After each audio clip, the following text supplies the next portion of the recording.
বিসমিল্লাহির রহমানির রহিম। কেমন আছেন সবাই? আশা করছি ভালো আছেন। আলহামদুলিল্লাহ, আমিও ভালো আছি আপনাদের দোয়ায়। আমি আজকে পাতুরি রান্না করব পাঙ্গাস মাছ দিয়ে। এটা খেতে যে কি মজা, যে এভাবে রান্না করছে সেই একমাত্র জানে কতটা মজা হয়। আসেন শুরু করা যাক।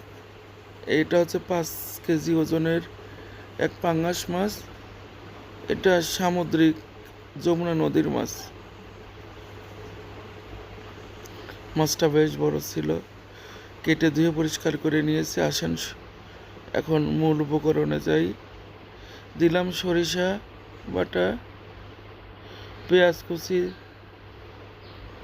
জিরা বাটা, রসুন বাটা, আদা বাটা, ধনিয়া গুঁড়া, হলুদ গুঁড়া, মরিচ গুঁড়া, লবণ, টক দই 2 চামচ দিয়েছি, পরিমাণ মতো সরিষার তেল।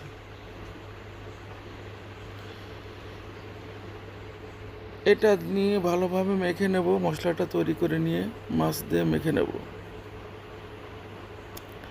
আমি এখানে 6 পিস মাছ নিয়েছি।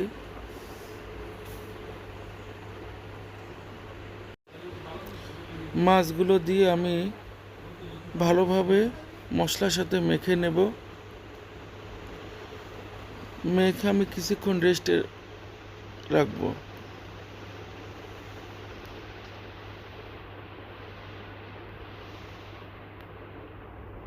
এই পাতুরিটা যে একবার খেয়েছে সে বারবার খেতে চাইবে। যে কখনো পাঙাশ মাছ খায়নি সেও খাবে।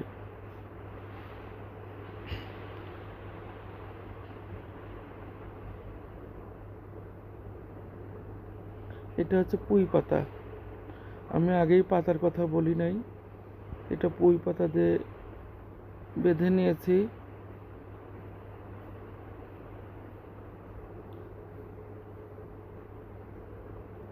এই পাতুরিটা পুঁই পাতা দিয়েই করবেন। যে কোনো পাতা দিয়ে করা যায়, তো পুঁই পাতা দিয়ে করলে বেশি মজা হয়।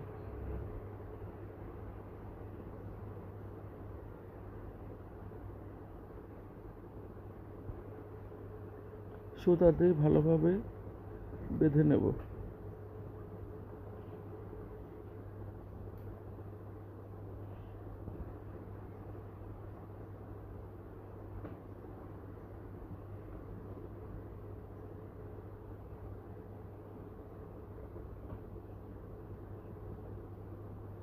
সবগুলো বেঁধে নেওয়া শেষ। আমি এখন ভেজে নেব। তাওয়াটা আমি আগে থেকেই গরম করে রেখেছিলাম। রেস্টুরেন্টে যে তাওয়াগুলো ব্যবহার করে আমি সেই তাওয়াটাই কিনে নিয়েছি। এই তাওয়াতে কাজ করতে খুবই মজা, খুব ভালো লাগে। যে কোনো জিনিসই করা যায়। সরিষার তেল দিয়ে আমি পাতুরিগুলো ভেজে নেব। একদম মিডিয়াম হিটে ভাজতে হবে, না হলে মাছে ভালো সিদ্ধ হবে না।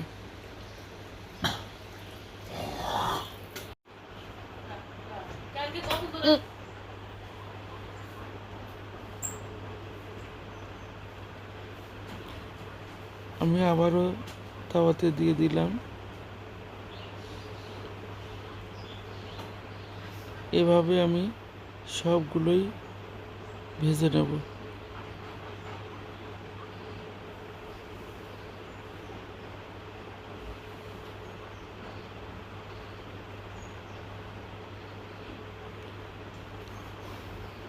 আমি বারবার ঢেকে দিচ্ছি, কারণ পুঁই শাকটা তেলে দিলেই একটু তেল ছিটায় আসে।